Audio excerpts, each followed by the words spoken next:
اگر میں آپ سے کہوں کہ ایک ایسا ہوائی جہاز ہے جو آسمان میں اڑتا بھی ہے، ہزاروں کلومیٹر سفر بھی کرتا ہے، لیکن ایک قطرہ ایندھن بھی استعمال نہیں کرتا۔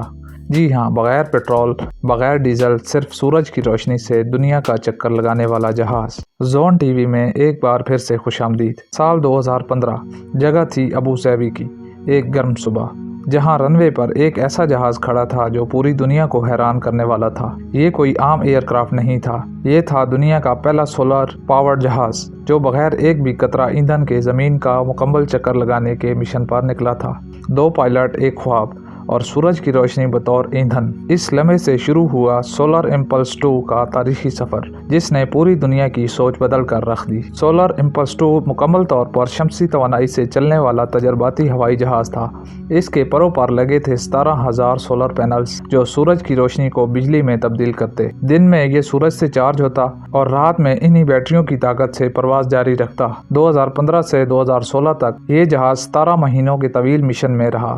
اس دوران اس نے 40,000 کلومیٹر سے زیادہ سفر کیا، اور وہ بھی صرف سورج کی روشنی پر۔ اس کا سفر شروع ہوا ابو ظبی سے، پھر یہ گیا مسقط، بھارت، برما، چین، جاپان، امریکہ، اسپین، مصر اور آخر میں واپس ابو ظبی آ کر مشن مکمل کیا۔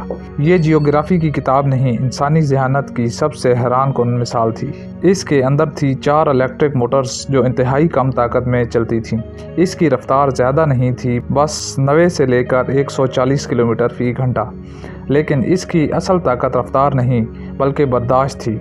یہ ایک بار میں 5 دن اور 5 راتیں مسلسل آسمان میں رہ سکتا تھا۔ اس مشن کو 2 انتہائی ماہر پائلٹس نے باری باری اڑایا۔ ان کا مقصد تھا دنیا کو یہ ثابت کرنا کہ صاف توانائی صرف خواب نہیں، حقیقت بھی بن سکتی ہے۔ سولر امپلس 2 دراصل انسانیت کے مستقبل کی ایک مثال تھا۔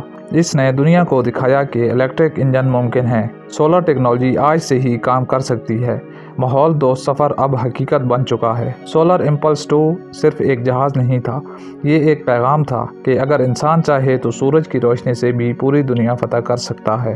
اگر آپ کو یہ ویڈیو پسند آئی ہو تو لائک کریں، شیئر کریں اور کامنٹس میں بتائیں کہ آپ اگلی کون سی حیرت انگیز ٹیکنالوجی پر ویڈیو چاہتے ہیں۔